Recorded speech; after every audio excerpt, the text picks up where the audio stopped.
আসসালামু আলাইকুম, welcome my another video. আশা করি সবাই ভালো আছেন। চলে আসলাম নতুন একটা ভিডিও নিয়ে। আজকে শেয়ার করব আমার বাসার যে গুঁড়ো মশলা, যেমন হচ্ছে ধনিয়ার গুঁড়া আর হচ্ছে মরিচের গুঁড়া। এই দুইটা আমরা ভাঙাই নিই নিজের হাতে।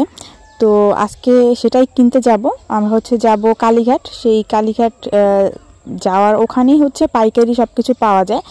তা আমরা যেহেতু ওখান থেকে কিনি সেখানেই যাব আর সেখানেই নিয়ে যাব আপনাদের। তো অলরেডি হচ্ছে বাসার থেকে বের হয়ে গেছি, এই রাস্তায় আছি। আর আজকে শুক্রবার। তো আমরা কালীঘাট আসার পর দেখলাম প্রায় দোকান বন্ধ। শুক্রবার অবশ্য কালীঘাট বন্ধই থাকে। তো আমরা যে দোকান থেকে কিনি সেটা খোলা থাকে। আমরা নিরিবিলি কেনার জন্য হচ্ছে আজকেই চয়েস করে নিয়েছি দিনটা, যে শুক্রবার দিন নিরিবিলি যাই কিনবো, কারণ তাছাড়া এখানে অনেক ভিড় থাকে।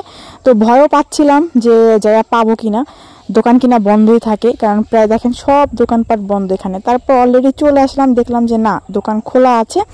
তো এর আগে কিন্তু আমার যে মাসিক একটা ভিডিও তৈরি করছিলাম, সেখানে কিন্তু এই দোকানটা থেকেই আমরা মাসিক বাজার কিনেছিলাম। তো আজকে সেই দোকানে চলে আসলাম। দেখতে পাচ্ছেন এই যে ধনিয়া, আর সিলেটিরা বলে বাকর এটাকে। তো এই যে ধনিয়া এখান থেকে কিনবো, কিনে তারপর হচ্ছে নিয়ে যাব। আর এখান থেকে মরিচ নিব। তো এই দুইটা মানে মরিচের মধ্যে এটাই বেস্ট মনে হয়েছে আমার শাশুড়ি, এবং আমাদের যে ড্রাইভার ছিল সেও বলতেছে যে এটাই বেস্ট। তো একটু ঝাল বেশি, আর হচ্ছে ধনিয়াটাও মোটামুটি ভালো লেগেছে। আরও 2-3 দোকান দেখেছি, তারপর এটা থেকে চয়েস করে নিলাম। তো এখানে হচ্ছে আমরা 1 কেজি পরিমাণ ধনিয়া নিয়েছি, আর হচ্ছে মরিচ নিয়েছি 1.5 কেজি। আর বাসায় আমাদের 1 কেজি পরিমাণ মরিচ ছিল। তো একসাথে মিলিয়ে আমরা হচ্ছে ভাঙিয়ে নিব।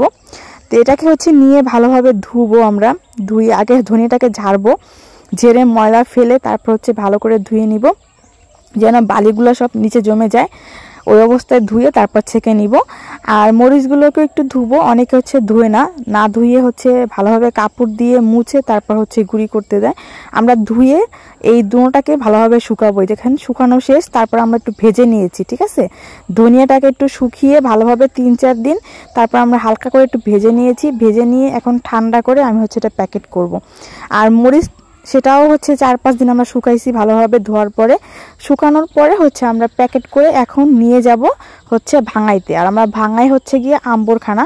যারা সিলেটি ভাই বোনেরা আছি আমরা, তারা সবাই চিনবেন আম্বরখানা। তো সেখানে নিয়ে যাব। এই যে মরিচ দেখেন প্যাকেট করে রেখেছি শুকানোর পরে।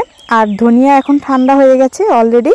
তো আমি এখন এখানে প্যাকেট ভরে নিব এবং তারপর নিয়ে যাব এটা হচ্ছে ওই দোকানে দিতে। তো দোকানে দিতে যাব, সেই রাস্তার ভিডিওটা আর করলাম না। এই দেখতে পাচ্ছেন দোকানে চলে আসছি। এই যে বুড়া আঙ্কেল, এখানে আমরা হচ্ছে মরিচের গুঁড়া ধনিয়ার গুঁড়া ভাঙাই।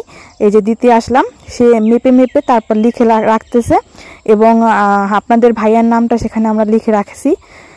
ওই নামে গিয়ে বললে হচ্ছে দিয়ে দেবে। যাই হোক, পরবর্তীতে 2 দিন পর আমি আবার আনতে গেছিলাম, দেখতে পাচ্ছেন। আমি এখন বাসায় চলে যাচ্ছি। আর হচ্ছে কেমন লাগলো ভিডিওটা জানাবেন কমেন্ট করে, লাইক করবেন ভালো লাগলে। আর যদি ভালো লাগে বেশি তাহলে অবশ্যই শেয়ার করে দিবেন।